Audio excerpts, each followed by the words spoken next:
नमस्कार। स्वागत है आप सभी का संत कबीर विद्यापीठ के ऑफिशियल यूट्यूब चैनल पर।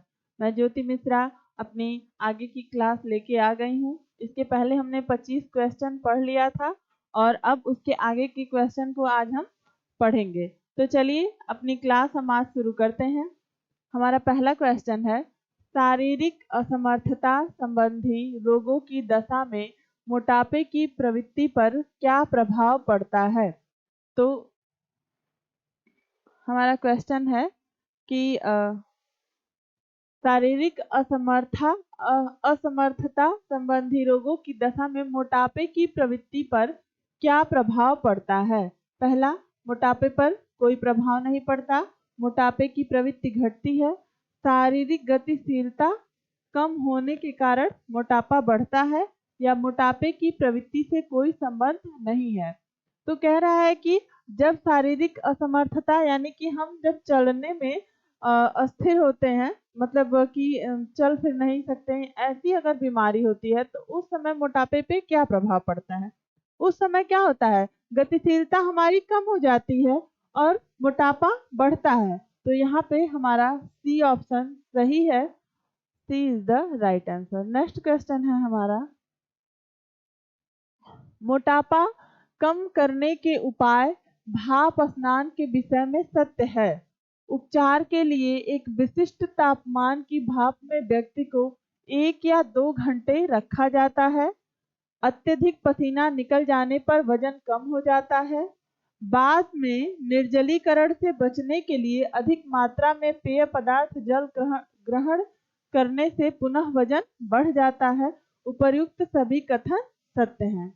तो यहाँ पे हमारा क्वेश्चन कह रहा है कि मोटापा कम करने के उपाय, एक उपाय है भाप स्नान। ठीक है, इसमें क्या होता है कि एक व्यक्ति को भाप से ही पूरा मतलब उसको उसमें डीप कर दिया जाता है, किसी जगह पे उसको रख दिया जाता है जहाँ पे 1 से 2 घंटे के लिए वो भाप में क्या होता है कि बंद होता है और पूरे शरीर पे उसके भाप लगती है। इससे क्या होता है कि शारीरिक वजन कम होता है।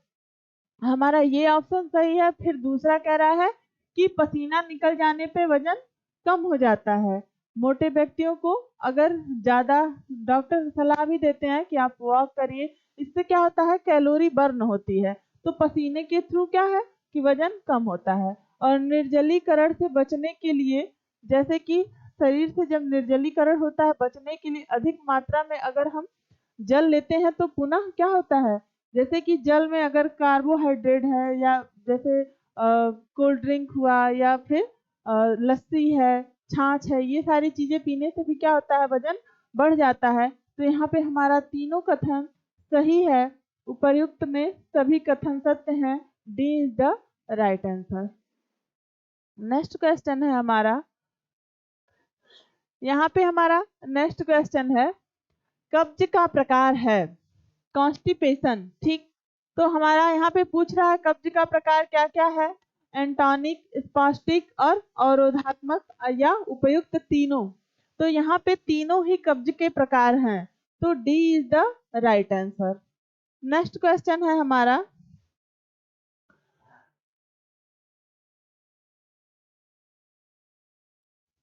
कब्ज का कारण हो सकता है शौच जाने की अनियमित आदत, अपर्याप्त मात्रा में फल सब्जियों तथा रेशेदार पदार्थों को ग्रहण करना, शारीरिक क्रियाओं एवं गतिशीलता की अत्यधिक कमी।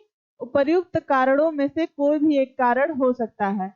तो जो ये कॉन्स्टिपेशन है हमारा, ये कॉन्स्टिपेशन ज्यादातर क्या होता है कि अनियमितता अगर होगी तब भी हो सकता है, अपर्याप्त मात्रा में फल सब्जियां या रेशेदार पदार्थ ग्रहण नहीं करेंगे तब भी हो सकता है, और शारीरिक क्रियाओं और गतिशीलता की अधिक अगर कमी होती है तब भी होता है। ठीक है, तो तीनों ही अवस्थाओं में हम देख रहे हैं कि कॉन्स्टिपेशन हो जाता है, इसलिए यहाँ पे हमारा डी सही होगा कि उपयुक्त कारणों में से कोई भी एक कारण अगर है तो कॉन्स्टिपेशन हो जाएगा। तो यहाँ पे D is the right answer. Next question है हमारा, व्यक्ति द्वारा दिन में अनेक बार बार मल त्याग करने के विकार को कहते हैं। यहाँ पे हमारा ऑप्शन है अपच, अतिसार, पाचन तंत्र का विकार, कुपोषण। ठीक है, कह रहा है कि अनेक बार, बार बार, जब कोई भी एक से अधिक बार, दिन में 2 से अधिक बार अगर ऐसा होता है कि आप बार बार फ्रेश होने जाते हैं, ठीक है, मल त्याग, तो उस समय क्या होता है, उस स्थिति को हम डायरिया या अतिसार के नाम से जानते हैं। ऐसी स्थिति में क्या होता है, शरीर से निर्जलीकरण होता है और व्यक्ति को क्या होता है, कमजोरी महसूस होता है।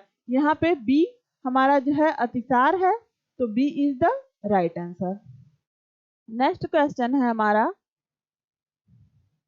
पाचन संबंधी अव्यवस्था तथा स्वास्थ्य के संदर्भ में सत्य है।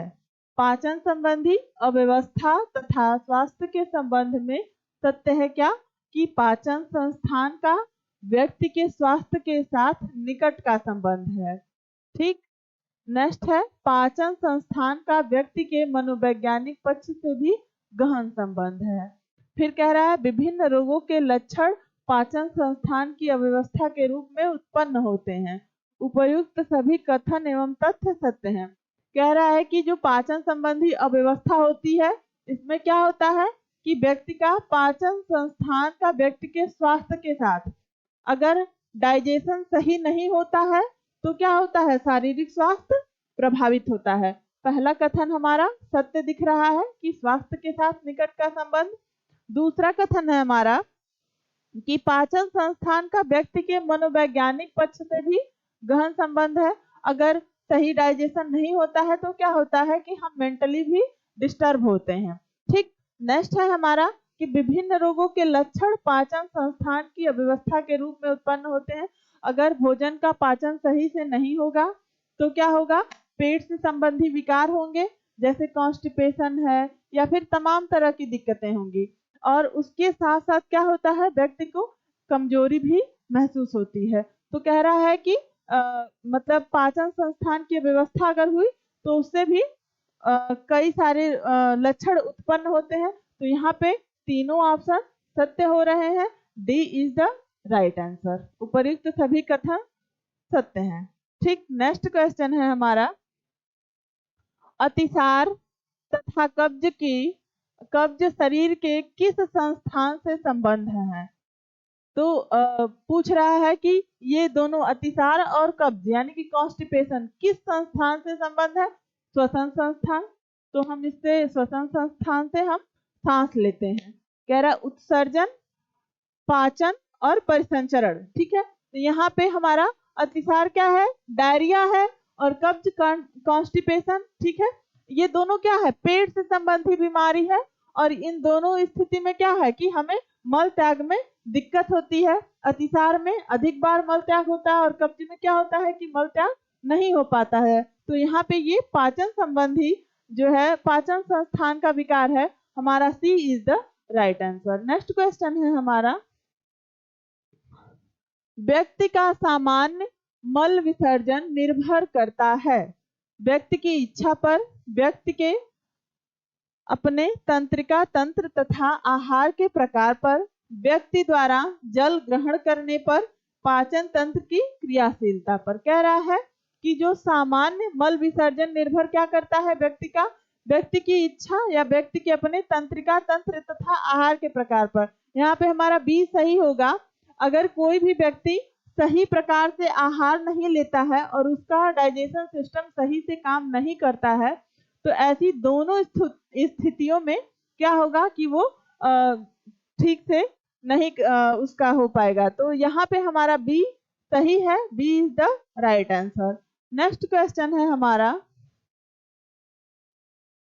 विभिन्न कारणों से मलाशय की संवेदनशीलता कम हो जाने तथा मलाशय में मल पदार्थ एकत्र हो जाने पर भी मल उत्सर्जन की इच्छा न होने की स्थिति में होने वाली कब्ज को कहते हैं।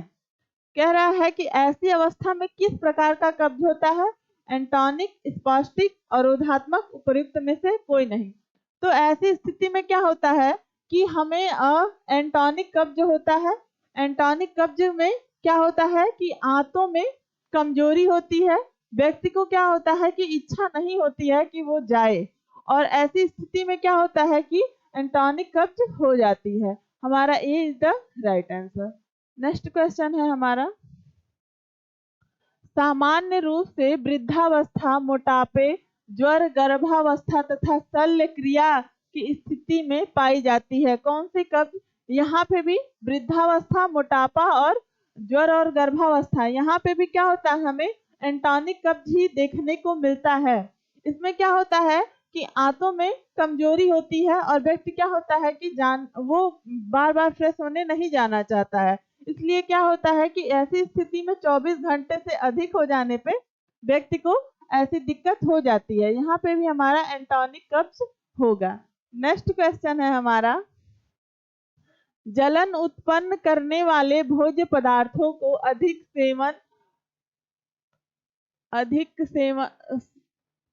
सेवन से, ठीक है, मानसिक तनाव, अत्यधिक चाय, कॉफी, मदिरा एवं तंबाकू के सेवन से उत्पन्न होने वाली कब्ज को कहते हैं। तो जब हम अधिक जलन युक्त या फिर ऐसी चीजों का प्रयोग करते हैं तो उस समय हमें क्या होता है कि हमें स्पास्टिक कब्ज होता है। इसमें क्या होता है, आंतों में ऐंठन होती है, ठीक है, इसमें आंतों में ऐंठन उत्पन्न होती है और बार बार जो है जलन होता है, आंतों में ऐंठन होता है और बार बार इंसान जाता है, लेकिन फिर भी क्या होता है कि उसका पेट सही नहीं होता है। नेक्स्ट है हमारा, बड़ी आंत के अंतिम भाग में किसी कारण से अवरोध उत्पन्न हो जाने के परिणाम स्वरूप उत्पन्न होने वाले कब्ज को कहते हैं। यहाँ पे कह रहा है कि बड़ी आंत में कब्ज 3 प्रकार का होता है, ठीक है, तीनों है यहाँ पे स्पष्ट, ठीक है। इसमें क्या होता है कि इसमें आंतों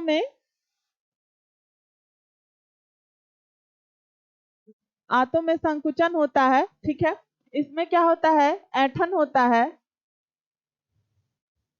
और इसमें क्या होता है कि इसमें बड़ी आंत के अंतिम भाग में अवरोध उत्पन्न होता है। इसको यहाँ पे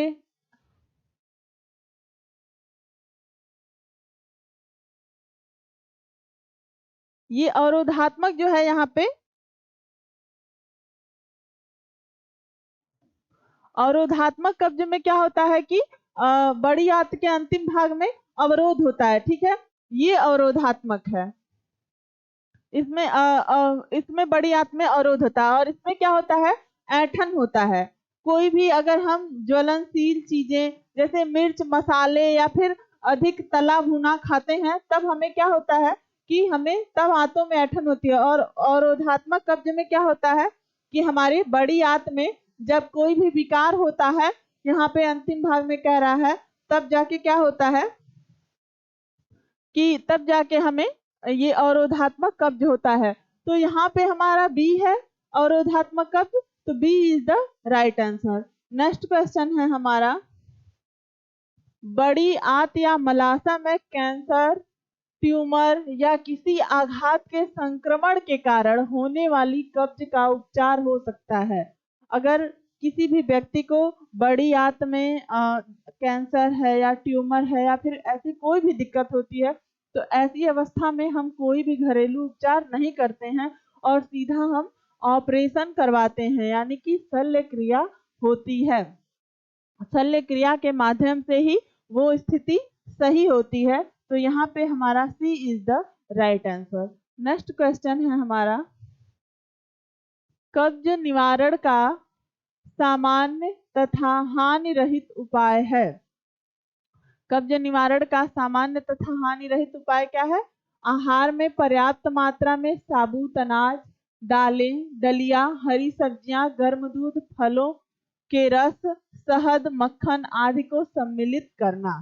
ठीक, रात में सोने से पूर्व गर्म दूध में मुनक्का, अंजीर, बगोल की भूसी, गोंद मिलाकर ग्रहण करना। प्रातः काल बिना कुछ खाए गुनगुना पानी तथा नींबू का रस सेवन करना। उपर्युक्त सभी उपाय लाभदायक तथा हानि रहित हैं। अगर किसी को भी कॉन्स्टिपेशन की समस्या होती है, अगर वो डॉक्टर को भी दिखाए या फिर घर पे ही इलाज करे, तो सबसे पहले उसे उच्च फाइबर युक्त आहार लेना होता है। जैसे यहाँ पे कह रहा है साबुत अनाज, दालें, दलियां, इसमें क्या है, इसमें हरी सब्जियां, गुनगुने दूध, और इन सब में क्या है, फाइबर होता है, जिसके कारण क्या होता है कि मल त्याग करने में आसानी होती है। नेक्स्ट कह रहा है कि सोने से पहले गर्म दूध में मुनक्का भी फाइबर युक्त है। इसमें भी क्या होता है कि कब्ज की समस्या खत्म होती है, और इस बगोल की भूसी से भी। तो यहाँ पे भी ये ऑप्शन भी हमारा सही हो रहा है। और प्रातः काल बिना कुछ खाए गुनगुना पानी तथा नींबू का रस सेवन करना, तो ये भी हमारा कब्ज निवारण के लिए सही है। तो यहाँ पे हमारे तीनों ऑप्शन सही हो रहे हैं। तो यहाँ पे हमारा D is the right answer. ठीक है, नेक्स्ट क्वेश्चन है हमारा, कब्ज निवारण का दिनचर्या संबंधी उपाय है। अधिक से अधिक विश्राम करना, प्रातः एवं सायंकालीन भ्रमण एवं नियमित व्यायाम करना, नियमित रूप से ध्यान उपासना करना, कोई उपयोगी उपाय नहीं। अगर किसी को भी कब्ज है, उसके निवारण के लिए उसको क्या करना चाहिए कि विश्राम करना चाहिए? नहीं, क्योंकि विश्राम करने से क्या होगा कि आंतों में संकुचन नहीं होगा, तो इस स्थिति में ये खतरनाक हो सकता है। उसके बाद कह रहा है प्रातः एवं सायंकालीन भ्रमण एवं नियमित व्यायाम। इससे क्या होता है, इससे व्यक्ति के जो हमारे आंत हैं वो संकुचन विमोचन की क्रिया करते हैं, जिसके कारण हमको कब्ज में राहत मिलती है। तो ये सही है। कह रहा नियमित रूप से ध्यान उपासना, ये भी नहीं सही है, ये भी नहीं सही है। हमारा B is the right answer. Next question है हमारा, कब्ज निवारण के उपाय के रूप में एनीमा के विषय में सत्य है। तीव्र कब्ज में इससे तुरंत लाभ प्राप्त होता है। इस उपाय को नियमित रूप से तथा बार बार नहीं अपनाना चाहिए। उपर्युक्त ए तथा बी दोनों कथन सत्य है, सभी कथन असत्य है। कह रहा है कि कब्ज निवारण के उपाय के रूप में एनीमा के विषय में क्या सत्य है। कह रहा है कि तीव्र कब्ज में इससे तुरंत लाभ प्राप्त होता है। अगर कब्ज की समस्या है तो क्या होगा कि अगर हम बहुत अधिक कब्ज है तो तुरंत अगर हम एनीमा लेते हैं तो लाभ हमें तुरंत प्राप्त होता है। लेकिन अगर हम बार बार एनीमा लेंगे तो हमारी जो आंतें हैं वो कार्य करना कम कर देंगी, वो शिथिल हो जाएंगी। इसलिए बार बार इसका प्रयोग नहीं करना चाहिए। हमें जो है भोजन के माध्यम से ही इसका उपचार करना चाहिए। तो यहाँ पे हमारा उपर्युक्त ए तथा बी दोनों कथन सत्य हैं। हमारा C is the right answer. Okay, next question है हमारा, कब्ज निवारण के उपाय के रूप में द्रव्य पैराफीन के विषय में सत्य है। यह आंतों से रक्त में अवशोषित नहीं होता है। ठीक, रात में 30 मिलीग्राम मात्रा लेने से कब्ज निवारण हो जाता है। इसके उपयोग से विटामिन ए, डी तथा ई का अवशोषण रुक जाता है। ठीक, तो ये हमारा जो क्वेश्चन है कब्ज निवारण के उपाय के रूप में द्रव्य पैराफीन के विषय में, यहाँ पे क्या होता है, ये तीनों कथन सत्य है। यहाँ पे तीनों कथन ही हमारा सही है। यहाँ पे हमारा D is the right answer. Next question है हमारा, अतिसार के विषय में सत्य है। यह एक रोग है।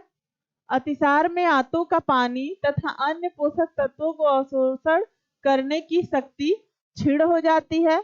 अतिसार की दशा में बिना पचा हुआ भोज्य पदार्थ मल के रूप में शरीर के बाहर आ जाता है। ठीक, तो अतिसार में क्या होता है, डायरिया की स्थिति में बार बार मल त्याग होता है और अधिक पानी शरीर से बाहर निकलता है।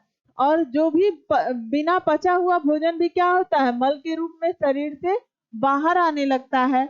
ये क्या होता है कि पानी, आंतों से पानी और अन्य पोषक तत्व भी क्या होते हैं, बाहर निकलने लगते हैं। तो यहाँ पे हमारा ये तीनों ऑप्शन हमें सही मिल रहा है। हमारा D is the right answer. ठीक है, नेक्स्ट क्वेश्चन है हमारा, पाचन तंत्र का मुख्य विकार अतिसार के संबंध में सत्य है।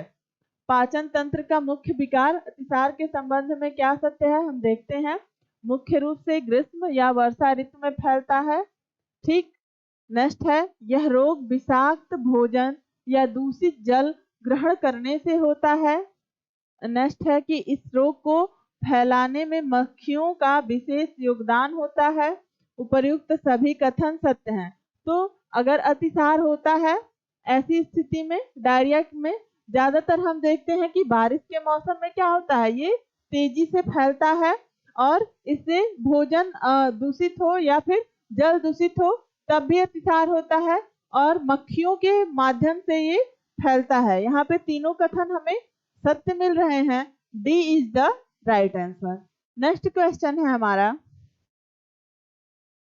अतिसार का कारण हो सकता है अपच, संक्रमण, कुछ मनोवैज्ञानिक कारण, उपर्युक्त सभी कारण।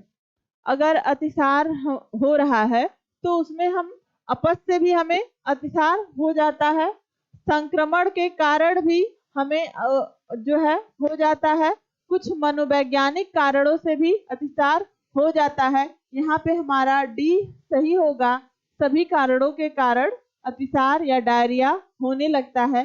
तो हमारा D is the right answer. ठीक है। नेक्स्ट है हमारा,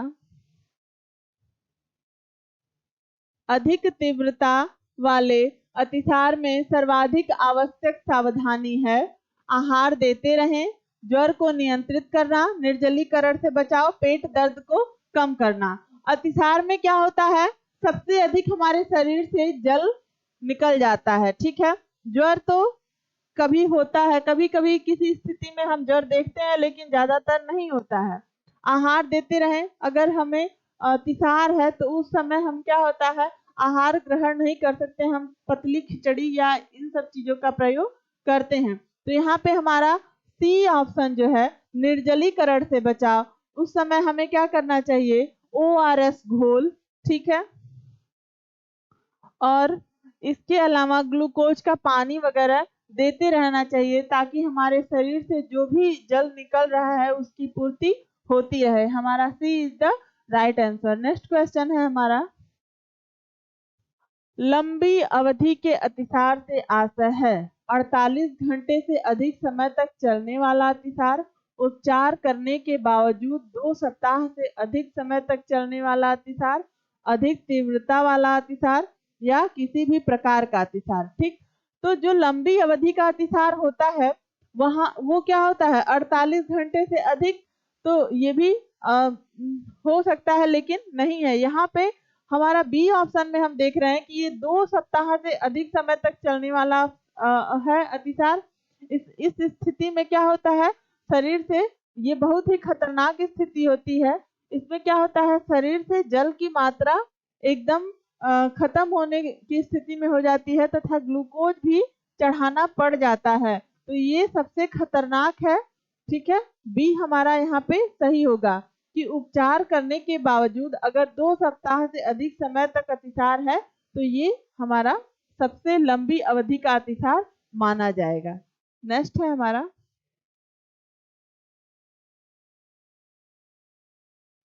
मनोवैज्ञानिक कारणों से उत्पन्न अतिसार का कारण हो सकता है किसी भी स्थिति में होने वाला भय, किसी भी कारण से होने वाला मानसिक तनाव, उपर्युक्त ए तथा बी दोनों कारण, और कोई स्पष्ट कारण नहीं। कह रहा है कि मनोवैज्ञानिक कारणों से उत्पन्न अतिसार का कारण क्या क्या हो सकता है।